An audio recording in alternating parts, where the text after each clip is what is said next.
অন্যের দোষ দেখা যাবে না। এমনও মানুষ আছে আমরা হাঁটতে বসতে সর্বদা আমরা অন্যের দোষগুলো দেখি না বাবা, অন্যের দোষ দেখি। তাহলে গীতা যে এত 50 বছর, অনেকে বলে আমি 50 বছর ধরে গীতা পড়ি, তাহলে 50 বছর ধরে যদি আপনি গীতা পড়েন, 20 বছর ধরে যদি আপনি গীতা পড়েন, তাহলে গীতার যে ভগবান বলল অন্যের দোষ যারা দেখে তারা হলো অসুর, তাহলে আমি কিভাবে দেখি? আমি না ভক্ত? লোকে না বলে তুমি বৈষ্ণব, অন্যের দোষটা আমার দ্বারা কিভাবে দেখা সম্ভব হয়? ভাগবতী বলছেন অন্যের দোষ কখনো দেখা যাবে না। এটাই হলো সব থেকে বড় দোষ, যারা অন্যের দোষ দেখে। নিজের দোষ দেখতে হবে। কার দোষ বাবা? এখন আমি কি আমার দোষটা দেখি? আমি তো দেখি না। আমার মধ্যে এত বড় দোষ আমি দেখি না।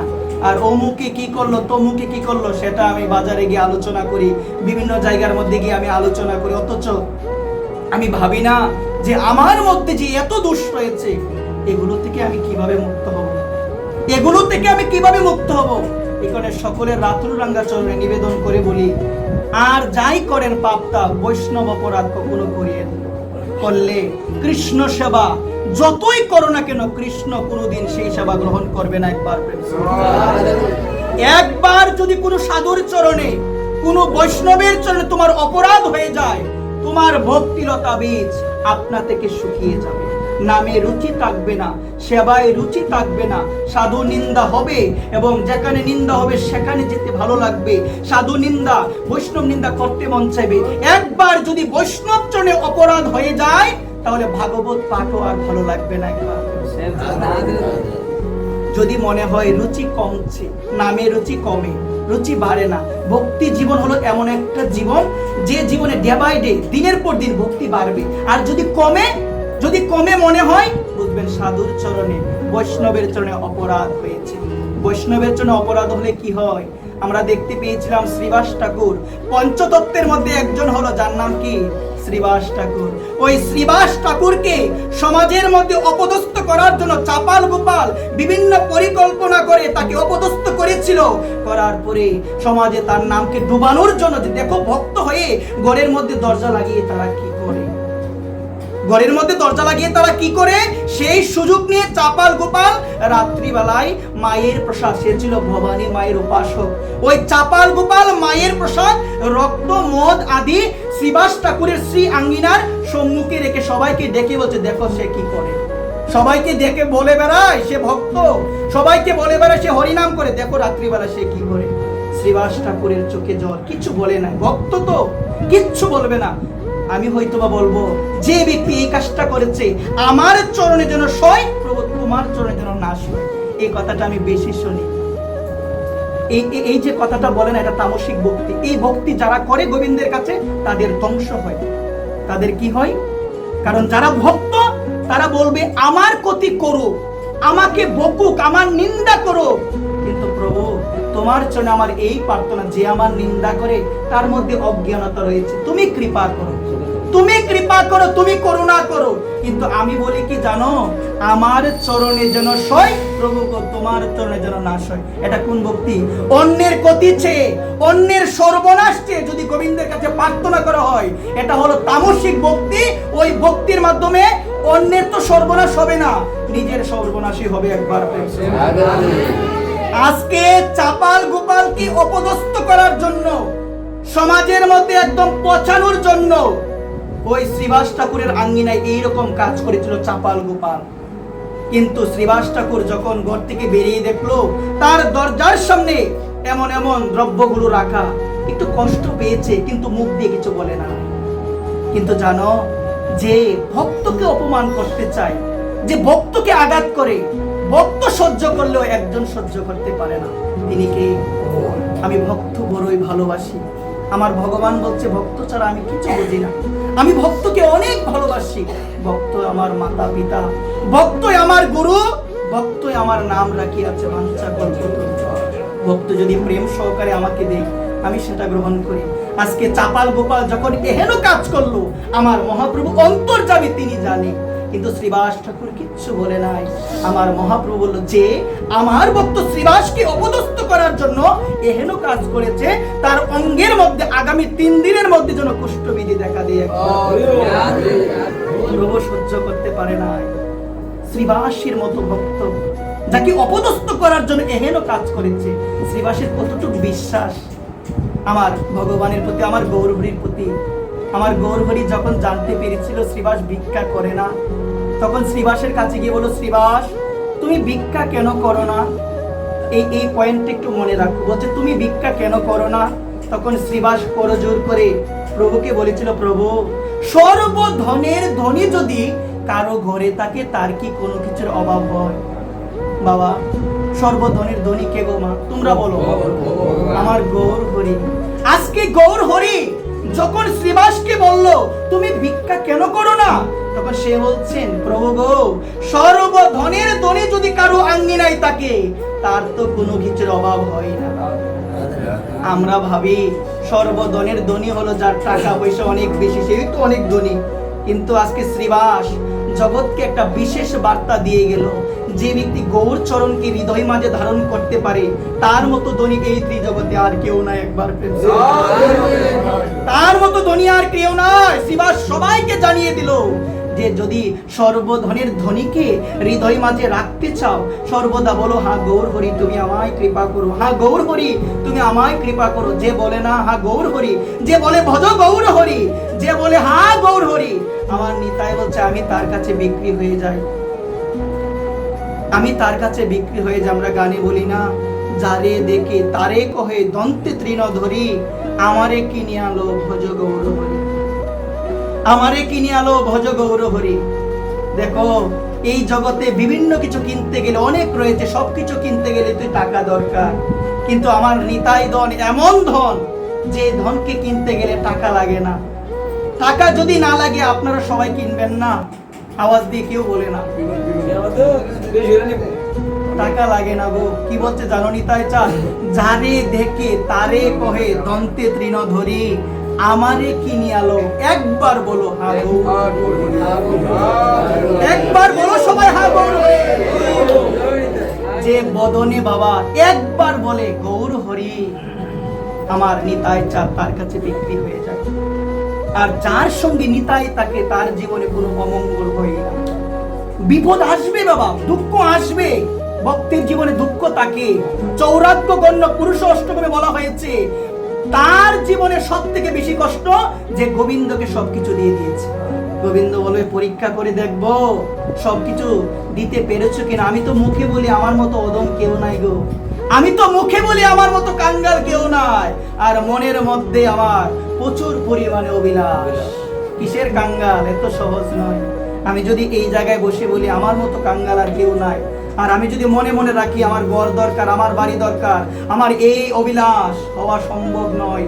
সব থেকে বড় জিনিস হলো মনের সাথে গোবিন্দের সংযোগ, এবং মন থেকে এবং মুখ থেকে দুইটাকে এক করে দাও। মন মুখ এক করে দিয়ে বলো, গোবিন্দ আমি কাঙ্গাল।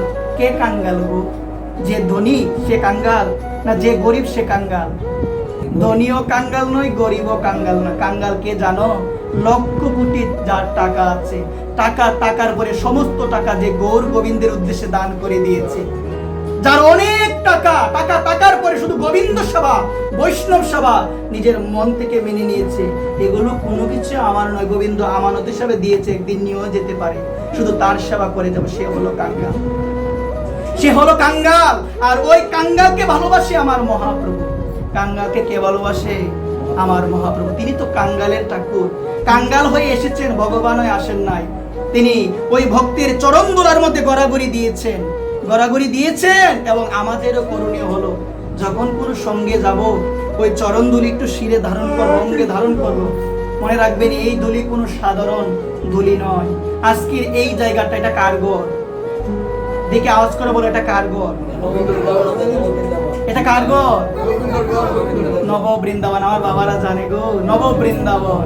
এটা কোনো ইঞ্জিনিয়ার বাবুর ঘর এখন আপাতত নয়, এটা কোনো ব্যক্তির ঘর এখন আপাতত নয়। কেন জানো? শাস্ত্র বলছেন, যেতাই হয় হরিনাম সংকীর্তন, যেতাই হয় ভাগবত কথার শাস্ত্রণ, সেই জায়গা, সেই ভূমি হলো নব বৃন্দাবন। সেই জায়গা হলো নব বৃন্দাবন। মনে রাখবেন বৃন্দাবন তিনটা, একটা হলো গোলক বৃন্দাবন, একটা হলো নিত্য বৃন্দাবন, আর একটা হলো নব বৃন্দাবন। নিত্য বৃন্দাবন কোথায় রয়েছে? ভারতে। আর গোলক বৃন্দাবন কোথায়? মনমনা ভব ভক্ত মজ্জাদি মাম নমস্কুরু। যে ব্যক্তি তার সমস্ত কিছু ভগবানকে নিবেদন করতে পেরেছে, অন্তিম সময়ে সে যে লোকে গমন করে সেটাই হচ্ছে গোলক বৃন্দাবন। দুইটায় যাওয়া অনেক কঠিন, কিন্তু একটায় যাওয়া অনেক সহজ। ভারতে তো সবার যাওয়া সম্ভব হয় না, হয় গো বাবা। অনেক অনেক কিছু থাকতে পারে, সামর্থ্য নাও থাকতে পারে, আবার সামর্থ্য থাকার পর মনে টানে না। এই জায়গার মধ্যে শুনো, এই জায়গার মধ্যে শুনে যাও, ওই দুইটা বৃন্দাবনে যাওয়া অনেক কঠিন, কিন্তু একটা জায়গায় আসা অনেক সহজ। আমাদের জন্য সহজ করে দিয়েছে, আমাদের জন্য সহজ করে দিয়েছে। যেটাই হয় হরিনাম সংকীর্তন, সেটাই হয় নব বৃন্দাবন। যেখানে হরি কথা আলোচনা হয় প্রভু সেখানে থাকেন। নারদীয় পুরাণে বলছেন না, নহয়ং তিষ্ঠামি বৈকুণ্ঠে যোগিনাম হৃদয় নচ মদ ভক্তা যত্র গায়ন্তি তত্র তিষ্ঠামি। হে নারদ, নারদ শুনে রাখো, আমি বৈকুণ্ঠে থাকি না। শুনে রাখো, আমি বৈকুণ্ঠে থাকি না, আমি যোগীদের হৃদয়ে থাকি না। আমি কোথায় থাকি নারদ? মদ ভক্তা, আমার ভক্তগণ যত্র গায়ন্তি, যে জায়গার মধ্যে আমার নাম গুণ কীর্তন করি। হে নারদ তুমি শুনে রাখো, সেই জায়গার মধ্যে করুণাময়ী রাধারানীকে নিয়ে আমি বিরাজ করি। করুণাময়ী রাধারানীকে নিয়ে সেই জায়গার মধ্যে আমি বিরাজ করি। এই আজকের এই জায়গাটা হলো নব বৃন্দাবন, যেখানে কৃষ্ণ কথারূপ রস আস্বাদন হচ্ছে, যেখানে আমার গোবিন্দের প্রীতিবিধানে কীর্তন সংকীর্তন হচ্ছে। এটাই তো হলো নব বৃন্দাবন।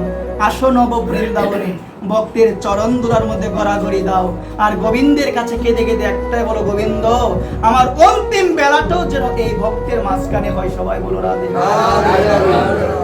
শাস্ত্র বলছেন অন্তিম বেলায় কেউ যদি ভক্ত সঙ্গে গিয়ে ভক্তের শ্রী বদন দেখিতে দেখিতে কেউ যদি দেহ রাখে, তার মতো সৌভাগ্যবান ব্যক্তি জগৎ সংসারে আর কেউ নাই। কত ভাবে মারা যায়, আমরা যে ঘুমাবো পরের দিন উঠতে পারবো কিনা কোনো গ্যারান্টি নাই বাবা। আছে কেউ বলতে পারবেন বাঁচবো কিনা? যদি উঠতে পারো সকাল, আর যদি না উঠতে পারো পরকাল। ভুলে যাবে বাবা, একদিন দুদিন তিন দিন মনে রাখবে, আস্তে সবাই ভুলে যাবে। ও মুখে ভালো ছিল বলবেও, সবাই ভুলে যাবে। তুমি মারা গেলে চাতরপাড়ের বাজার বন্ধ থাকবে না, সবাই কিওর খাবার বন্ধ থাকবে না। যদিও এক দুইটা কথা বলবে, ভুলে যাবে, কিন্তু একজনের কর্ম যদি করে যেতে পারো, সবাই ভুলে গেল, একজন তাকে তোমার বুকের মধ্যে রাখবে। এই কারণে বলছি কি, যে এই জগৎ সংসারে এসে বাবা যে ব্যস্ত আমরা হলাম, এই সংসারের পিছনে দৌড়াতে দৌড়াতে সংসারে কেউ আমাদের উদ্ধারের চেষ্টা করে না। বাবা উদ্ধারের চেষ্টা করে একমাত্র ভক্তগণ, একমাত্র গুরুদেব, একমাত্র সাধুগণ।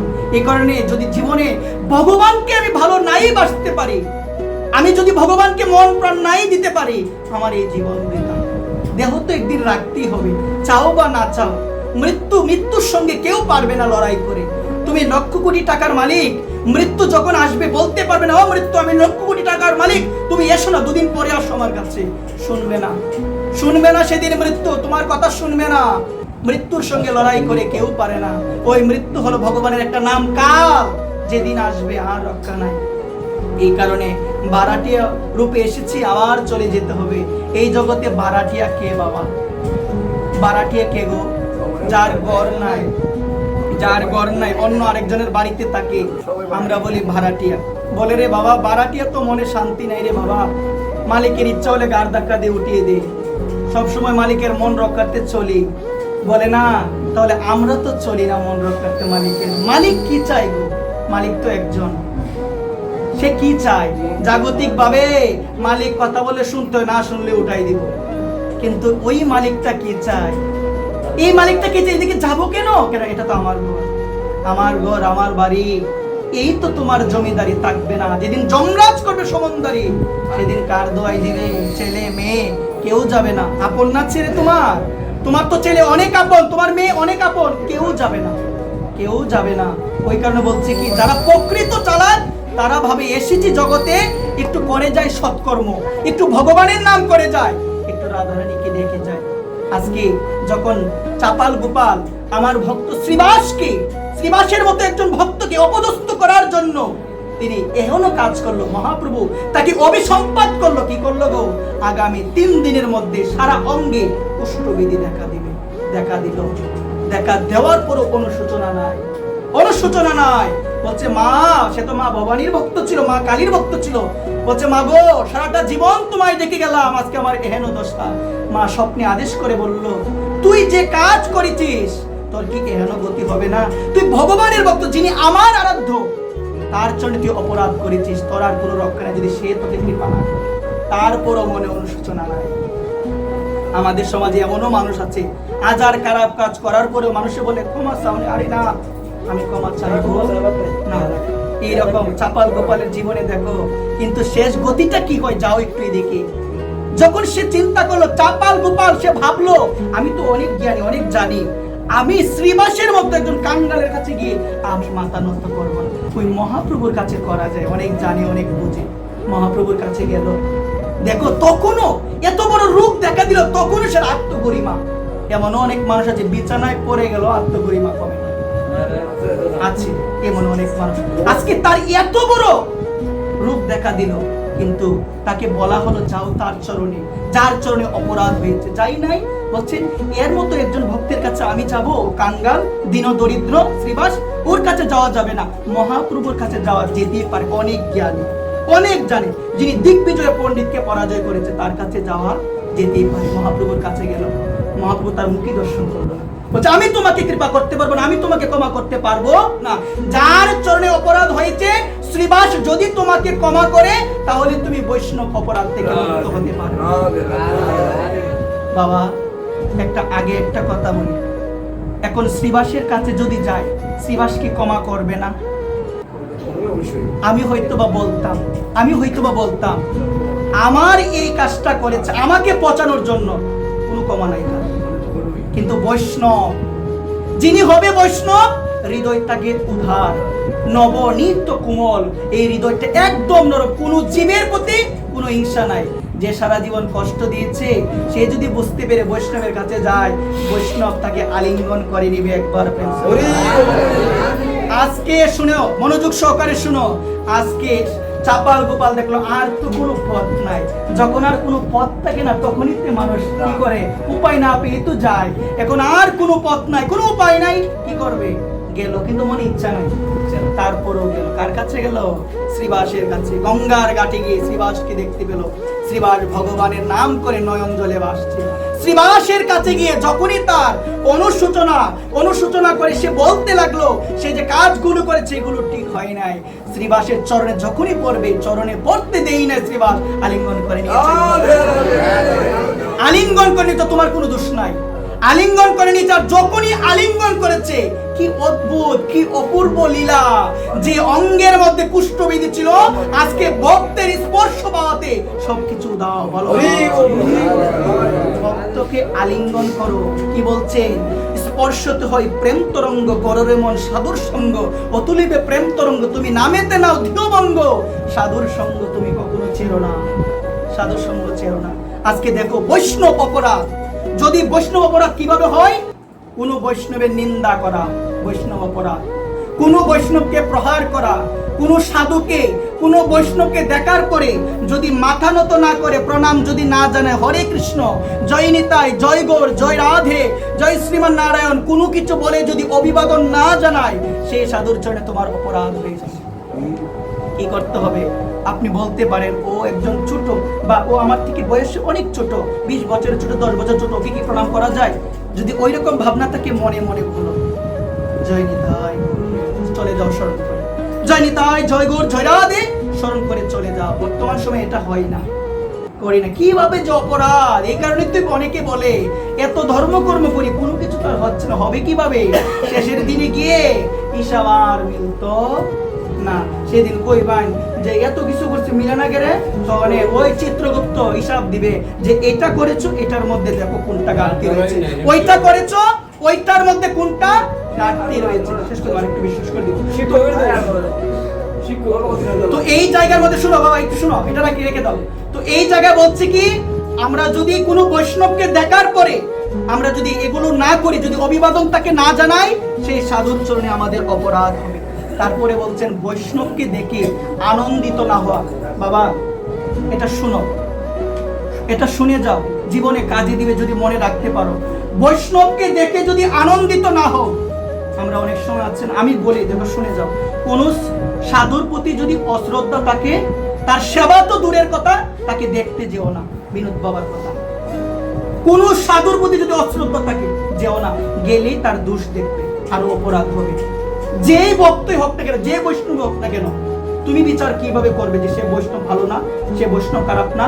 তুমি সর্বদা নিজের দোষের অনুসন্ধান করো, এবং কোন সাধুর প্রতি অশ্রদ্ধা, সেই সাধুকে দিয়ে কোনো কাজ করানো, তার দোষ। শ্রদ্ধা তো নাই, করাইছে ভাই না, কিছু হবে না, কাজ হবে না, বিন্দু পরিমাণ কোনো কাজ হবে না।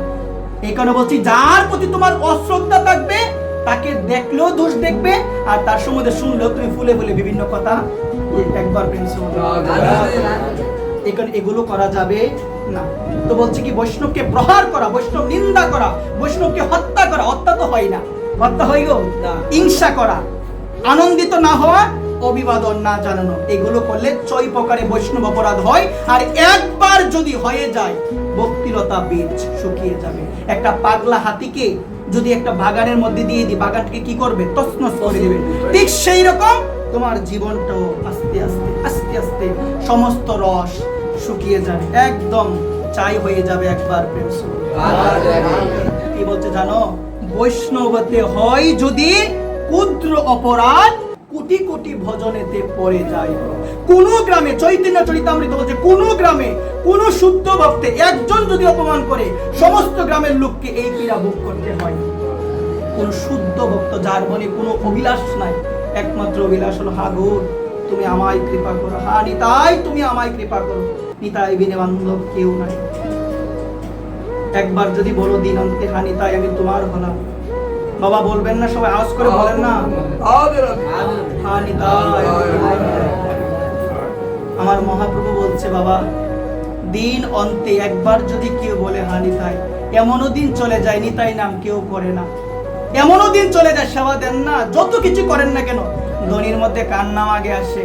প্রথমে আসে জয়া মহারানীর নাম আগে। জয়া, জয় জয় বলি না, জয় নামটা কিভাবে আসলো? এই একজন মহারানী ছিল যার নাম জয়া, তার নাম থেকে আসলো জয় জয়। নিতাই গৌর সীতানাম প্রীতি প্রেমানন্দে হরি হরি। আগে আমার নিতাই, আগে কে গো? নিতাই না বলিলে মুখে, মজিলে সংসার সুখে, বিদ্যা কুলে কি করিবে তার। কি বলছে? সেই সম্বন্ধ নাহি যার, বৃথা জনম গেল তার, সেই পশু বড় দুরাচার। বাবা আমাকে বলছে পশু শাস্ত্র। কাকে বলছে বাবা? আমাকে, আর কাউকে বলে নাই। আমাকে পশু বলছে শাস্ত্র। কেন জানো? আমার দিন চলে যায়, আবার রাত্রি আসে, আবার দিন চলে যায়, রাত্রি আসে, একবারও আমি নিতাই নাম করি না, একবারও আমি নিতাই নাম বলি না। আমার মতো পশু এই জগতে আর কেউ নাই। একবার নরোত্তম বড় দুঃখী, নিতাই মোরে করে সুখী, রাখো রাঙ্গা চরণের উপাস। বাবাদের চরণে একটা নিবেদন করি, এই ভজনগুলো আপনারা একটু সংগ্রহ করবেন, আপনারা একটু সংগ্রহ করবেন। আপনাদের পরে প্রজন্ম তো আর নাই, শেষ হয়ে যাচ্ছে আস্তে আস্তে। আপনারা এই সমস্ত ভজন, নরোত্তম ঠাকুরের ভজন, বৈষ্ণব বন্দনা যেটি রয়েছে, বেশি সময় লাগবে না বাবা, আপনারা চাইলেই হয়ে যাবে, কারণ আপনাদের সুর রয়েছে।